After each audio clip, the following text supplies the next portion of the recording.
Kung eto nga ho, mga kababayan, dagdag na pasahod po sa ating mga kasundaluhan. Gusto pang politikahin ng mga DDS.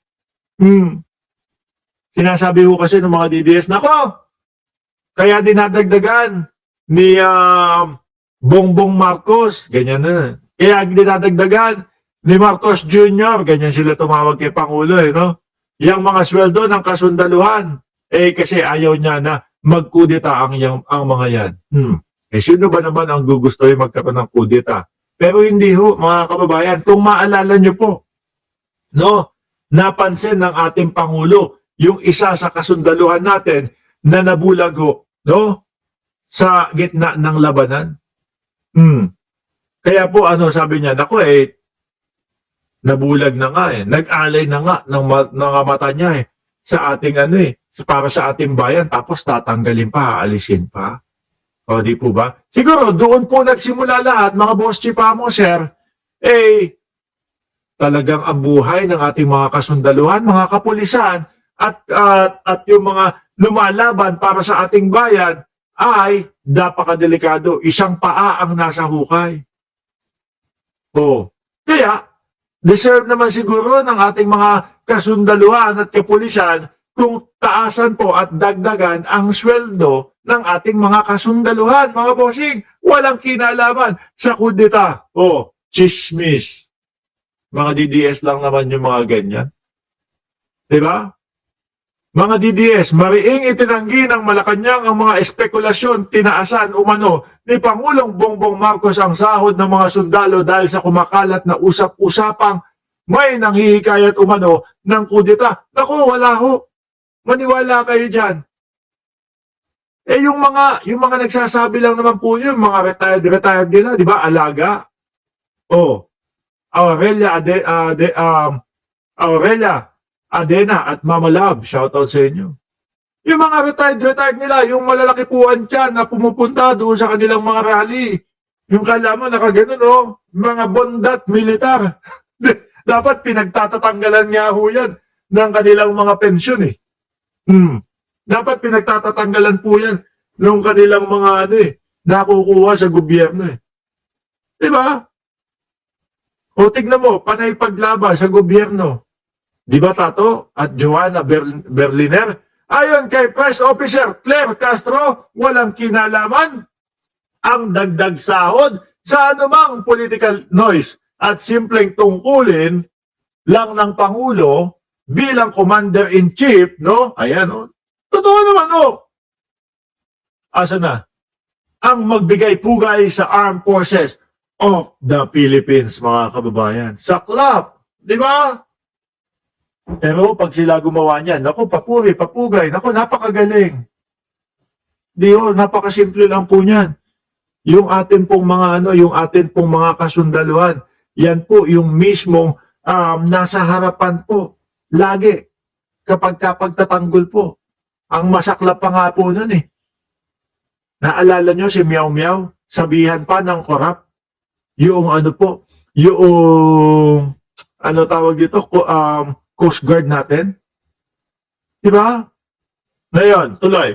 Ang pagkilala po sa mga kasundaluhan, hindi po ito nababatay sa ingay o political noise. Karapatan po nila at dapat pong kilalanin ang kanilang pagiging bayani ng ating bayan.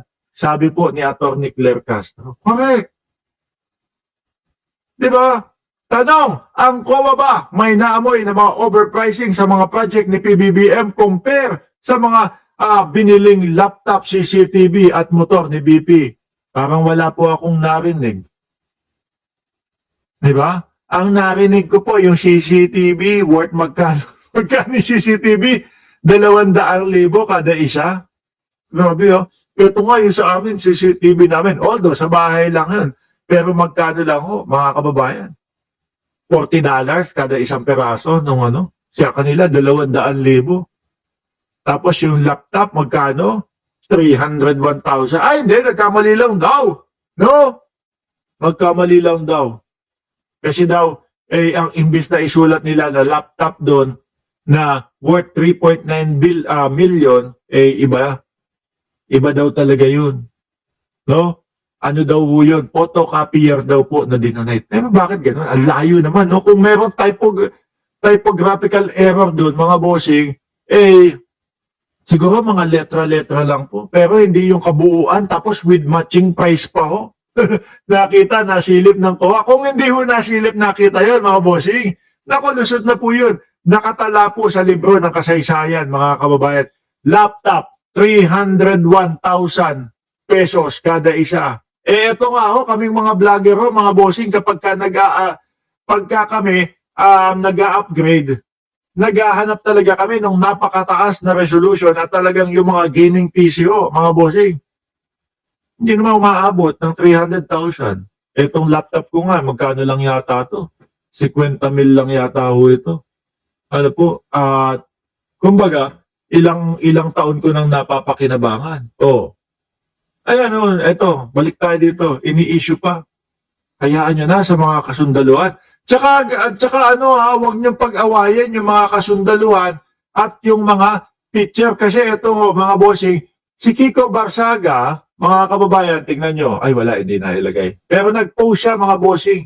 Parang pinag-aaway niya yung kasundaluhan at yung mga teacher. No, sabi dito tuloy, napansin ni Puso Nibok, Congressman Barsaga, mali po ang framing ninyo at masama ang intensyon ng pagkukumpara na ginagawa nyo. Una, hindi lang AFP ang sakop ng umentong ito kasama ang Philippine National Police, Bureau of Fire Protection, BJMP, Philippine Coast Guard, Armed Forces of the Philippines at iba pang mga frontliner. No? Kaya mali yung iniisip ng mga DDS na dinagdagan ng sweldo yung mga AFP eh. Kasi ano tawag dito? Kasi natatakot si Bongbong Marcos na magkudita eh. Ayan, kasama BJMP, Philippine Coast Guard, Armed Forces of the Philippines, at iba pang mga frontliner, at PNP, Bureau of Fire Protection pa. Lahat po yan, mga bossing, ang trabaho niyan ay ang isang paa ay nasa hukayo. Sabi ni Joanna Berliner o Berliner, paano ba i-pronounce yan? 50M lang? Hindi, 50,000 lang. 50 million ba sabi ko? Hindi, 50,000 lang. No? Yung ating laptop. Oh. Kasi mga kababayan, kapag ikinumpara o inihambing mo to doon sa mga gaming laptops na talagang ginagamit ng mga mayayaman na mga vlogger, mani-mani lang ho ito. Yung kanila, 100,000 nasa ganon. No? Tuloy, watching from Ohio, si Rowena Crow, shout out po sa inyo. No? Ito po yung mga taong unang sumasalubong sa peligro, correct? Giyera, sunog, lindol, baha, hostage taking, terorismo, smuggling at kung ano-ano pang banta. Ito yung mga taong walang choice kung hindi sumugod, no? Kahit buhay ang kapalit. Oo. Dito sa kinaroroonan ko, mga kababayan, nag-post sila.